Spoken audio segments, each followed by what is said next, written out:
reading morning. Shabbat Shalom.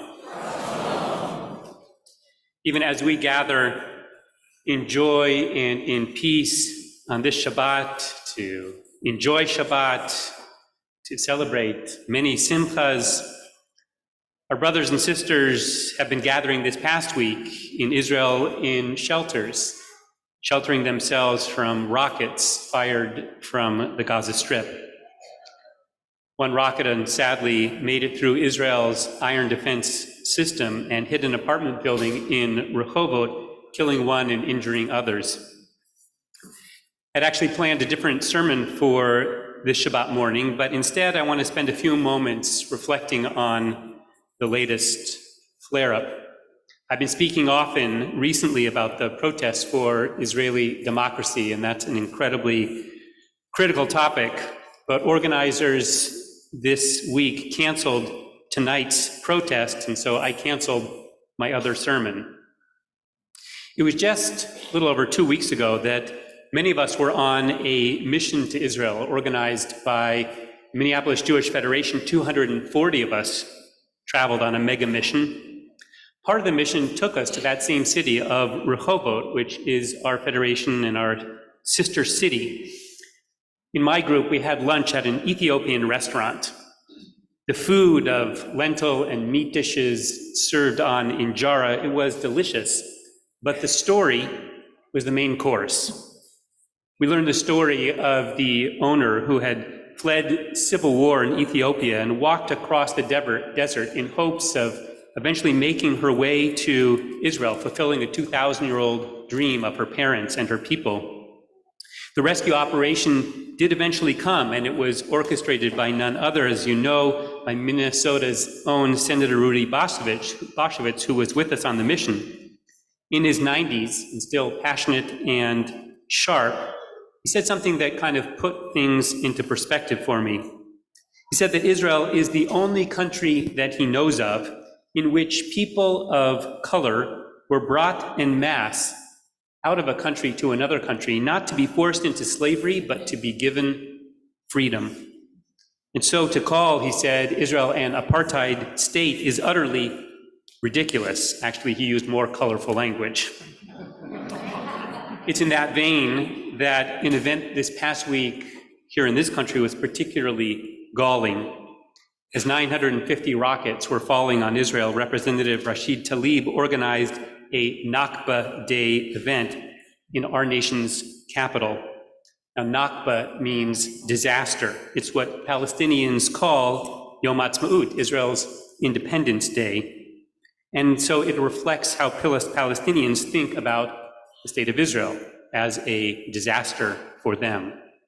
Indeed, it's important to understand and appreciate Palestinian perspective. I spoke about it last Shabbat. We should understand their experience, and it's not too hard to imagine, actually, why they consider it a disaster on many levels. Of course, we need to appreciate and understand the context, understanding, for example, how Palestinians themselves share a responsibility for that disaster.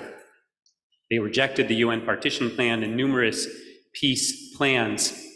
And we have to ask ourselves, if it is such a disaster as we heard on our trip, then why, when given the choice, do polls indicate that Palestinians prefer to live under an Israeli government than a Palestinian government?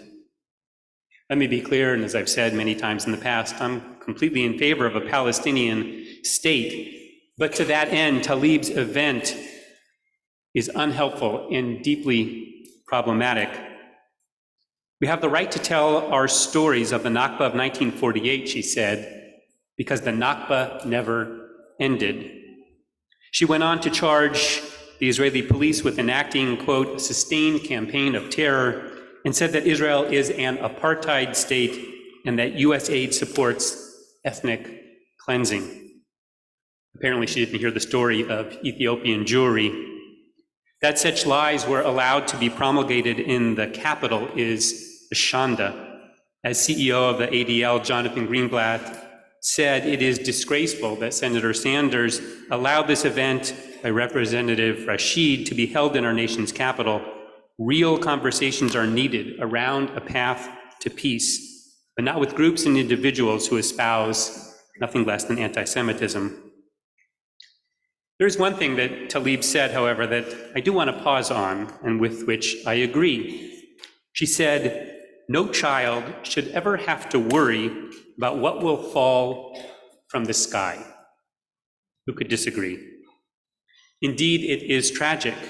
It's tragic that last week a rocket landed right outside a kindergarten in Sderot, a Jewish city just outside of the Gaza Strip, causing heavy damage. And it's utterly tragic, of course, that so many children are killed in Gaza. But of course, let's again understand the difference. The Islamic Jihad intentionally targets Israeli civilians, including children, while Israel does everything it can to avoid it. Never completely successfully, of course, but that is their intention. Everything is posted, as you know, on social media today, including war footage. And so this week, I watched a recording of Israeli pilots preparing for a strike. And you see very clearly, as the intelligence reports come in saying there's a child there, hold your fire, hold your fire, hold your fire. And they do. In this case, rockets were stopped from falling from the sky. Tragically, some of those rockets that are launched, actually 20% from the Gaza Strip, land in Gaza, killing and injuring people. This week, including 3 children, a 10-year-old girl and 2 16-year-old boys. We read in our Parsha, Randy read beautifully, a long series of blessings and of curses read very quickly and in an undertone, but one of them deserves us to read out loud and to read slowly. These curses cover everything from famine to disease to enemies. And then we read, "V'natati et shmeichem kabarzel." I will make your heavens like iron. Now, I had always thought about this verse in kind of environmental terms, the curse of acid rain or of climate change. But Talib makes me think about it differently. For Israelis and for Palestinians, the heavens have indeed been turned into iron, with missiles and rockets flying overhead.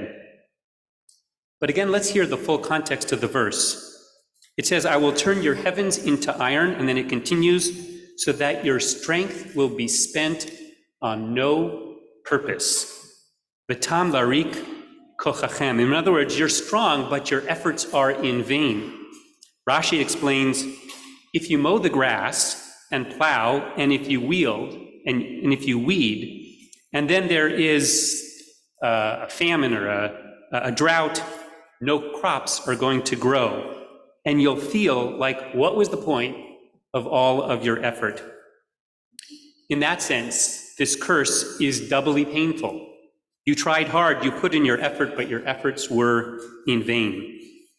And that really is the tragedy of this moment, of this ongoing conflict. The rockets from Gaza will not succeed in destroying Israel. They will not succeed in giving Gazans a better life, really just the opposite. And in a way, it is a self-inflicted Nakba for them. It's a disaster because instead of spending money on schools and hospitals and infrastructure, they're spending money on rockets that only bring them more misery. And for Israel as well, it feels like the efforts are in vain. They will, to use an Israeli phrase, a horrible phrase really, they will mow the grass, but the area will not prosper. More grass and weeds will sprout. There will be a ceasefire, if there's not one already, and that is something not to be diminished. But while it may stop the rocket attack from Gaza, we ask how many Gazans will die and how many hearts will be hardened, how many civilians will be turned into terrorists, and how much infrastructure will be damaged, and how much will Israel's reputation suffer. I don't have the solution, but I know that at times it feels endless and pointless. I take some stock in that phrase, kochachem, your strength, your power. Indeed, Israel is strong, not just militarily and economically, it has power.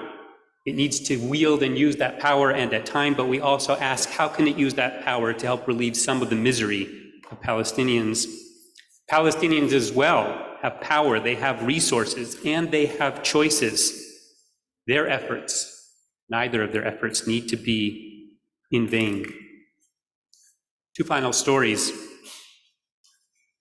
Samarit Samir is a Jewish mother of 5 who is living with her family in the Netherlands. One day, her son went to school wearing a baseball cap with an Israeli flag on it. The next day he went to school and his classmates were all wearing shirts that had Hamas insignia on them.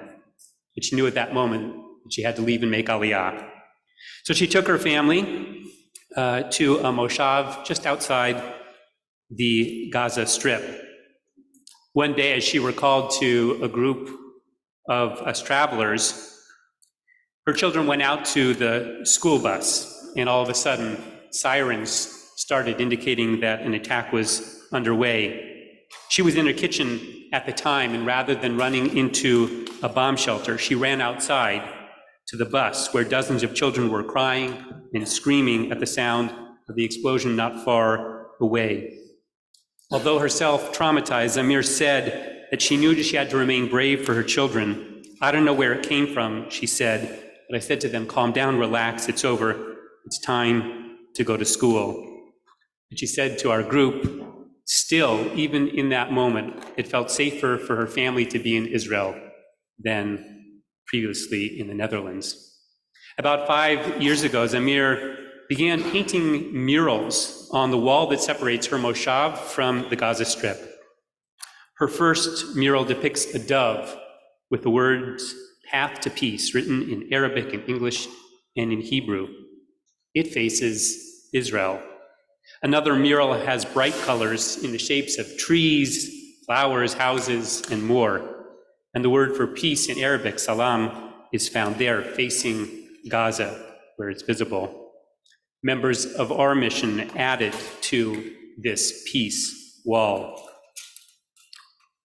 Lastly, the group that I was with on that day traveled to see the security border with Danny Tirza, who designed the security border. Now, 90% of it is a sophisticated chain link fence. Only 8% of it is a tall concrete barrier, the kind that you might have seen on TV. Standing next to that concrete barrier, however, Tirza pointed to a hole at the very top, and he called it the hole of hope. It's with that hole, he explained, that the crane put the barrier in place, and it's with that hole that the crane, he hopes, will one day remove it. He didn't want to cover up that hole because he said when that day arrives, and it will arrive, perhaps not in his lifetime, he said, he wants them to be able to dismantle the wall as soon and as quickly as possible. It's with that image of the hole of hope and the peace wall that we must hold on to hope as we turn in our Sidurim to page 148 for a prayer for our country, followed by Tfilah L'Shlom HaMedina, prayer for Israel.